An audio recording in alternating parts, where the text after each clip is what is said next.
Hello, welcome റോട്ടോ talks. അപ്പോൾ നമുക്കിന്ന് ചർച്ച ചെയ്യാൻ പോകുന്നത് പത്മ അവാർഡുകൾ പ്രഖ്യാപിച്ചു, അതിനെ പറ്റിയിട്ടാണ്. അപ്പോൾ അരുൺ, എങ്ങനെ ഉണ്ടായിരുന്നു? അവാർഡ് എല്ലാ കൊല്ലത്തെയും പോലെ തന്നെ, അതായത് പത്മ അവാർഡുകൾ എല്ലാ കൊല്ലം കൊടുക്കുമ്പോഴും കുറച്ച് പേർക്ക് ഡിസേർവിംഗ് ആയിട്ടുള്ള ആൾക്കാർക്ക് കൊടുത്തിട്ട് കുറച്ച് പൊളിറ്റിക്സ് ബേസ്ഡ് തന്നെയായിരിക്കും. അപ്പോൾ ഇത്തവണ നമ്മൾ നോക്കിക്കഴിഞ്ഞാൽ ഇത്തവണ നന്ദപുരി ബാലകൃഷ്ണ നമ്മുടെ ബാലയ്യക്ക് കിട്ടിയിട്ടുണ്ട്. അപ്പോൾ നമ്മുടെ മലയാളത്തിൻ്റെ മഹാനടൻ മമ്മൂട്ടിക്ക് വർഷങ്ങളായിട്ട് കേരളത്തിൽ നിന്ന് നോമിനേഷൻസ് പോയിട്ടും ഇതുവരെ അവാർഡ് കമ്മിറ്റി അവാർഡിന് പരിഗണിച്ചിട്ടില്ല.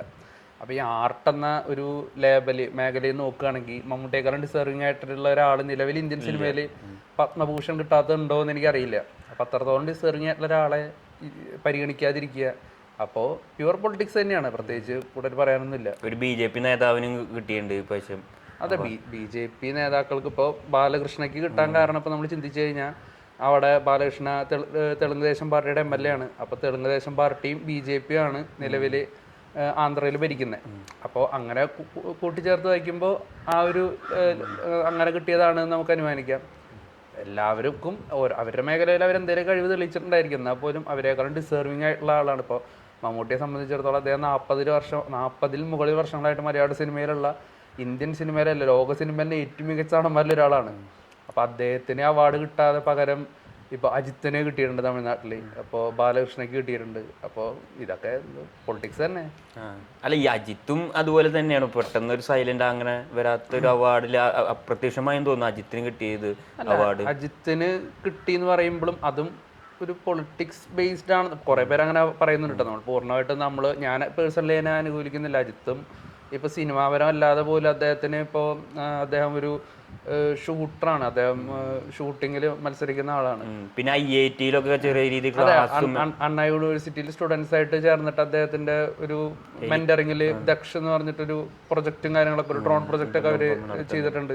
പിന്നെ അദ്ദേഹത്തിന്റെ റേസിങ് അങ്ങനത്തെ ഇപ്പൊ ആർട്ട് എന്ന് പറഞ്ഞ ലേബലിലാണ് ഇവരെ പരിഗണിക്കെങ്കിൽ പോലും അതർ ഫാക്ടേഴ്സ് നോക്കുമ്പോൾ അങ്ങനെയൊക്കെ ഉണ്ടെങ്കിൽ പോലും അവിടെ തമിഴ്നാട്ടിലിപ്പോൾ വിജയ് എന്ന് പറയുന്ന ഒരു ഓപ്പോസിഷൻ ആയിട്ടുള്ള ഒരാൾ, അജിത്തിന്റെ ഒരു കണ്ടംപററി ആയിട്ട് അജിത്തിനെ ഓപ്പോസിറ്റ് നിൽക്കുന്ന ഒരാൾ, അദ്ദേഹം ഒരു പാർട്ടി തുടങ്ങുകയും അവർ BJP-ക്കെതിരെ സംസാരിക്കുകയും ചെയ്യുമ്പോൾ അജിത്തിന് അപ്പം അങ്ങനെയൊക്കെ കൂട്ടിച്ചേർത്തിട്ടൊക്കെയാണ് ഇപ്പോൾ ഫാൻ തിയറികളാണ് കേട്ടോ. സോഷ്യൽ മീഡിയയിൽ ഇങ്ങനെ ഒരുപാട് തിയറികൾ കാര്യങ്ങളൊക്കെ ഉണ്ട്. അപ്പോൾ അജിത്ത് ഡിസേർവിംഗ് അല്ലാന്ന് നമ്മൾ പറയുന്നില്ല, പക്ഷേ ഇത്തരത്തിലുള്ള ഒരുപാട് തിയറികൾ അതിൻ്റെ പിന്നിൽ വരുന്നുണ്ട്. അതുപോലെ തന്നെ ഇപ്പോൾ MT വാസുദേവൻ നായരുടെ കാര്യം എടുത്തു കഴിഞ്ഞാൽ വർഷങ്ങളായിട്ട് സ്റ്റേറ്റിൽ നിന്ന് പോകുന്ന നോമിനേഷനാണ് അദ്ദേഹത്തിൻ്റെ. അപ്പം അദ്ദേഹത്തെക്കാളും മികച്ചൊരു സാഹിത്യകാരൻ, നിലവിൽ ഇന്ത്യയിൽ ജീവിച്ചിരിക്കുന്ന ഒരു സാഹിത്യകാരൻ, അദ്ദേഹത്തിന് ജീവിച്ചിരിക്കുമ്പോൾ തന്നെ കിട്ടേണ്ടതാണ്. മരിച്ച് 1-2 ആഴ്ച കഴിയുമ്പോഴാണ് പുള്ളിക്ക് അത് കിട്ടുന്നത്. അതൊരു വിഷമം തന്നെയാണ്, വളരെ വിഷമിപ്പിക്കുന്ന ഒരു സംഭവം തന്നെയാണ്. അദ്ദേഹത്തിന് കുറച്ചുകൂടി മുമ്പ് കിട്ടേണ്ടതായിരുന്നു, വളരെ മുമ്പ് കിട്ടേണ്ടതായിരുന്നു. സെർവിംഗ് ആയിട്ടുള്ള കുറെ പേർക്ക് കിട്ടിയിട്ടുണ്ട്. ഇപ്പോ ശ്രീജേഷിന് കിട്ടുന്നു, അദ്ദേഹത്തിന് അതുപോലെ IM വിജയൻ. ശരിക്കും IM വിജയൻ ഇപ്പോഴേ കിട്ടിയുള്ളൂ തന്നെ ഞാൻ ശരിക്കും. അത് പത്മശ്രീ ഇപ്പോഴേ കിട്ടിയുള്ളൂ. കാരണം നമ്മൾ ഒരുപാട് അംഗീകരിക്കാത്ത ഒരാളാണ് ശരിക്കും. ഇന്ത്യൻ ഫുട്ബോളിന്റെ ഒരു ഐക്കണാണ് അദ്ദേഹം. ISL വന്ന കാരണമാണ് ഇപ്പോഴത്തെ പിള്ളേരെ ചിലപ്പോ IM വിജയനെ കൂടുതലായിട്ട് അറിയാനൊക്കെ ഒരു ചാൻസ് കിട്ടിയിട്ടുണ്ടാവുക. അപ്പോൾ അദ്ദേഹത്തിന് ലേറ്റ് ആയി എന്ന് പറയാം, എന്നാലും കിട്ടിയല്ലോ എന്ന് സമാധാനിക്കാനേ വകുപ്പുള്ളൂ. അപ്പൊ ഇനിയിപ്പോ പത്മശ്രീ പറയുമ്പോൾ വിജയുടെ പറയാം. വിജയുടെ പുതിയ പടത്തിന്റെ ഫസ്റ്റ് ലുക്ക് ഇറങ്ങി. വിനോദായിട്ടുള്ള പുതിയ പടത്തിന്റെ ഫസ്റ്റ് ലുക്ക് വന്നു. എനിക്ക് തോന്നുന്നു ഹൈപ്പ് കുറഞ്ഞോ അതോ എനിക്ക് ഒരു സാധാരണ വിജയ ചിത്രങ്ങളുടെ പോലെ ഒരു പോസ്റ്ററിന് കിട്ടുന്ന ഒരു വരവേൽപ്പ് കിട്ടിയിട്ടുണ്ടോ ഡൗട്ടാണ് എനിക്ക്. ശരിയാണ്, കാരണം വിജയ് സിനിമകളുടെ ഫസ്റ്റ് ലുക്ക് എന്ന് പറഞ്ഞാൽ ആരാധകർ റിലീസ് പോലെ തന്നെ ആഘോഷമാക്കാറാണ് പതിവ്. പക്ഷേ ജനനായകന്റെ ഫസ്റ്റ് ലുക്ക് എന്ന് പറയുന്നത് എനിക്ക് തോന്നുന്നു വിജയുടെ രാഷ്ട്രീയ പ്രവേശനത്തിന് ഒരു ബൂസ്റ്റിംഗ് നൽകാൻ വേണ്ടി മാത്രം ഒരു സിനിമ എടുക്കുന്നതായിട്ടാണ് പലരും ഇപ്പോൾ അതിന്റെ ഫസ്റ്റ് ലുക്കായാലും സെക്കൻഡ് ലുക്കായാലും.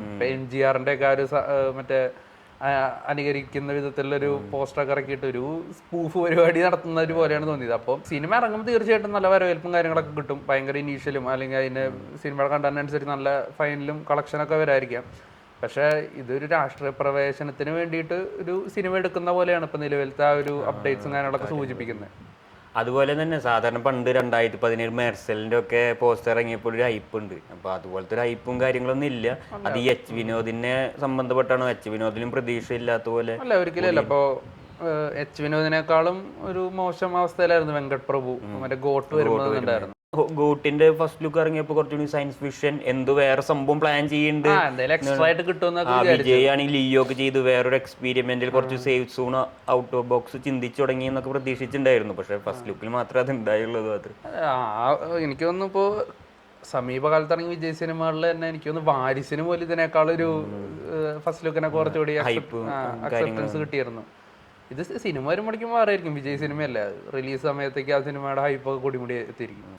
പിന്നെ തമിഴിൽ നിന്നുള്ള അടുത്ത വലിയ അപ്ഡേറ്റ് എന്ന് പറഞ്ഞാൽ സൂര്യയുടെ നായകനെ വെച്ച് സുധാ കൊങ്ക ചെയ്യാൻ വെച്ച പടത്തിൽ ഇപ്പോൾ ശിവകാർത്തികനായിട്ട് അതിൻ്റെ ടീസർ വരെ ഇറങ്ങി.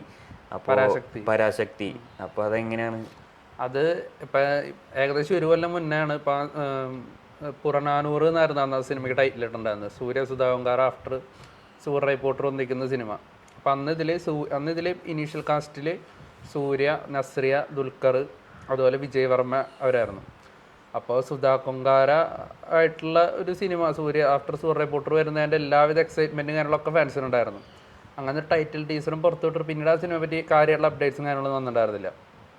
ഇപ്പോൾ കഴിഞ്ഞ ദിവസം ആ സെയിം പ്രൊജക്റ്റ് തന്നെ അതിൽ സൂര്യയുടെ സ്ഥാനത്ത് ശിവകാർത്തികേയനും, നസ്രിയയുടെ സ്ഥാനത്ത് ശ്രീലീലയും, അതുപോലെ ദുൽഖറിൻ്റെ സ്ഥാനത്ത് അഥർവയും, അതുപോലെ വിജയവർമ്മയുടെ സ്ഥാനത്ത് രവി മോഹൻ അദ്ദേഹം വന്നിട്ട് അങ്ങനെ റീപ്ലേസ് ചെയ്തിട്ട് പുതിയൊരു പ്രൊജക്റ്റായിട്ട് വന്നിട്ടുണ്ട്, പരാശക്തി എന്ന ടൈറ്റിൽ.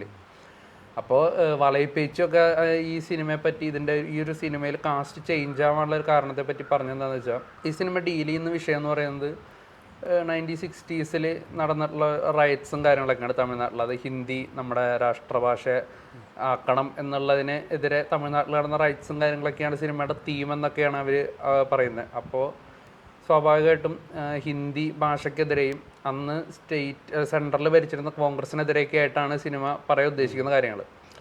സോ അങ്ങനെ വരുമ്പോൾ സൂര്യ നിലവിൽ ആ സമയത്ത് കർണൻ എന്ന് പറയുന്നൊരു ഹിന്ദി സിനിമ ചെയ്യാനായിട്ട് നിൽക്കുകയും, പിന്നെ വളയപ്പേച്ചിൻ്റെ ഒരു റിപ്പോർട്ടാണ് അവർ പറഞ്ഞത്, ഇപ്പോൾ സൂര്യയുടെ ജ്യോതികയുടെ ചേച്ചി നഗ്മ, പുള്ളിക്കാരി കോൺഗ്രസിൻ്റെ ഒരു അനുഭാവിയാണ്. അപ്പം അത്തരത്തിലുള്ള കുറേ റീസൺ, മെയിനായിട്ട് ഹിന്ദി പ്രൊജക്റ്റ് ചെയ്യാനിരിക്കുന്നത് കൊണ്ടൊക്കെയാണ് ഈ സിനിമ മാറിപ്പോയെന്നൊക്കെയാണ് ആസ് പെർ അവരുടെ റിപ്പോർട്ട്. വളയപ്പേച്ചി അങ്ങനെയാണ് അവരുടെ റിപ്പോർട്ടിൽ പറഞ്ഞേക്കുന്നത്. കാരണം ഡീറ്റെയിൽ ആയിട്ട് നമുക്കറിയില്ല. അപ്പം അങ്ങനെയാണ് ഇത്. അന്ന് സൂര്യയുടെ 2D പ്രൊഡക്ഷൻസ് ആയിരുന്നു ഈ സിനിമ പ്രൊഡ്യൂസ് ചെയ്യാനായിട്ട് നിൽക്കുന്നുണ്ടായിരുന്നത്. അങ്ങനെ മൊത്തത്തിൽ അവർ സൂര്യ എന്ന് മാറുകയും പിന്നീട് ശിവകാർത്തികൻ വരെയൊക്കെയാണ് ചെയ്യുന്നുണ്ടായിരുന്നത്. എന്ത് വന്നാലും ഒരു മികച്ച സിനിമയായിരിക്കും എന്ന് തന്നെയാണ് നമുക്ക് വിശ്വസിക്കുന്നത് ഒരു സുധാ കൊങ്കാരയുടെ ഡയറക്ഷനിൽ വരുമ്പോൾ. പിന്നെ ഈ സിനിമ ഡീൽ ചെയ്യുന്ന സെൻസിറ്റീവ് ടോപ്പിക്കും കാര്യങ്ങളും, ഒരുപക്ഷെ ശിവകാർത്തികൻ എന്ന് പറയുന്നൊരു സ്റ്റാർ തമിഴ്നാട്ടിലൊരു നെക്സ്റ്റ് സൂപ്പർ സ്റ്റാർ ലെവലിലോട്ടൊക്കെ ഉയർത്താൻ പോകുന്നൊരു സിനിമയായിരിക്കും എന്ന് തന്നെയാണ് തോന്നുന്നത്. അതിൻ്റെ ഒരു ക്വാളിറ്റി ഒക്കെ ആ ടീസറിലുണ്ട്. ആരാധകരൊക്കെ കുറെ നിരാശകരാണ്, മലയാളി ഓഡിയൻസ് പോലും നല്ലൊരു പടം മിസ്സാക്കി എന്ന് പറഞ്ഞാൽ. കാരണം വീണ്ടും റീയൂണിയൻ ചെയ്യേണ്ടതായിരുന്നു. അതെ, അനൗൺസ് ചെയ്തപ്പോൾ നല്ല ഹൈപ്പ് ഉണ്ടായിരുന്നു. ദുൽഖറും സൂര്യയും ഒന്നിക്കുന്നു, അതുപോലെ നസ്രിയും ഒന്നിക്കുന്നു.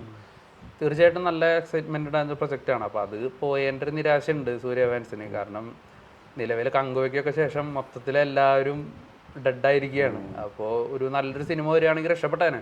എന്തായാലും പരാശക്തി ഹിറ്റാവുമെന്ന് വിചാരിക്കാം. ശിവകാർത്തികേയൻ രക്ഷപ്പെടട്ടെ.